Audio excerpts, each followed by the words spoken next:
क्या derma roller hair growth में help कर सकता है? अगर हाँ, तो इस टेक्निक को कैसे यूज़ किया जाता है?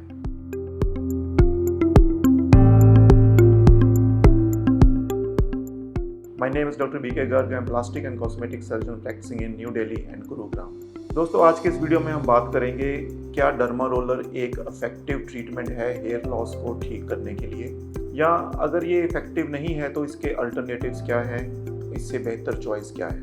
डर्मा रोलर क्या है? डर्मा रोलर एक माइक्रो नीडलिंग डिवाइस है जो एक हैंड हेल्ड डिवाइस है, जिसका मीनिंग है कि इसको हम अपने हाथ से पकड़ के आपके स्कैल्प के ऊपर यूज़ करते हैं, जिसके अंदर काफ़ी माइक्रो नीडल्स होती हैं जो आपके स्कैल्प के अंदर माइक्रो पंक्चर्स क्रिएट करती हैं। ऐसा माना जाता है कि माइक्रो नीडलिंग डिवाइस स्किन के अंदर नई हेयर ग्रोथ को स्टिमुलेट करने की कैपेबिलिटी रखते हैं। डर्मा रोलर का प्रचलन काफ़ी पुराना है और काफ़ी लोग इसको कई सालों से यूज़ कर रहे हैं और इसकी आउटकम वेरिएबल है।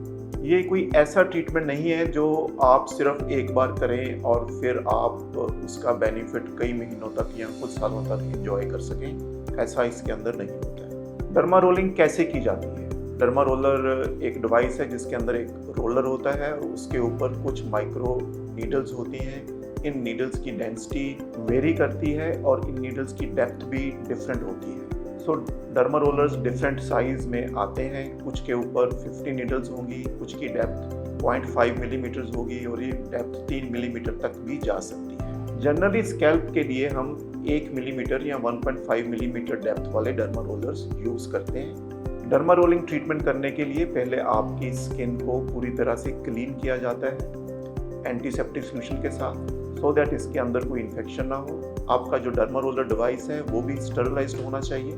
Generally derma rollers sterilised PACS के अंदर ही अवेलेबल हैं या कई बार उनको स्टरलाइज किया भी जा सकता है। डर्मा रोलर डिवाइसेस को डिफरेंट पेशेंट्स के अंदर कभी भी शेयर नहीं करना चाहिए और एक डिवाइस को बहुत ज़्यादा देर तक यूज़ नहीं किया जा सकता क्योंकि इनकी नीडल्स की शार्पनेस कम हो जाती है।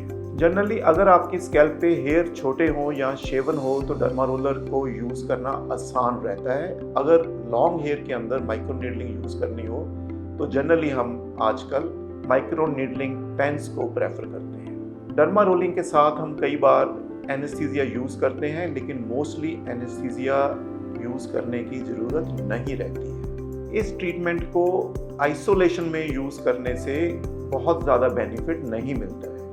इस बात से मीनिंग ये है कि आप डर्मा रोलिंग को सिर्फ एक सिंगल ट्रीटमेंट के जरिए हेयर ग्रोथ नहीं पा सकते। इसके साथ मिनॉक्सिडिल, फिनास्ट्राइड या कोई और मेडिकेशन जो हम हेयर लॉस के लिए यूज़ करते हैं, उन सब ट्रीटमेंट्स को भी कंटिन्यू रखना चाहिए। लेकिन रिसर्च में ये पाया गया है कि जो पेशेंट्स के अंदर डर्मा रोलिंग और बाकी ट्रीटमेंट्स को एक साथ यूज़ किया गया है, उसमें रिजल्ट्स उन लोगों से बेहतर हैं जिनके अंदर डर्मा रोलिंग यूज़ नहीं की गई है। डर्मा रोलिंग ट्रीटमेंट्स जनरली 1 से वीक परफॉर्म किए जाते हैं और जनरली हम इनको 10 to 12 वीक्स तक परफॉर्म करते हैं। हेयर ग्रोथ के अंदर जो बेटर आउटकम है उसको दिखाई देने में 10 to 12 वीक्स का समय लग सकता है। डर्मा रोलिंग कुछ लोग अपने घरों पे इन हाउस ट्रीटमेंट के जैसे भी अटेम्प्ट करते हैं। एक सेफ ट्रीटमेंट है, लेकिन आपके लिए जानना ज़रूरी है कि अगर इस ट्रीटमेंट को केयरफुली ना किया जाए तो आपको इसके अंदर कुछ कॉम्प्लिकेशंस भी हो सकती हैं, जैसे इन्फेक्शन, पिगमेंटेशन या कई बार कुछ ऐसी स्किन कंडीशंस होती हैं जो आप नोटिस नहीं कर पाते और उसके ऊपर डर्मा रोलिंग करने से वो पहले से वर्स हो सकती हैं। इसलिए डर्मा रोलिंग को अपने घर पे खुद अटेम्प्ट करने की कोशिश ना करें। डर्मा रोलिंग या हेयर लॉस ट्रीटमेंट को लेके आपके मन में कोई भी और सवाल हो, please be free to get in touch with us. Will be very happy to help you. Thank you.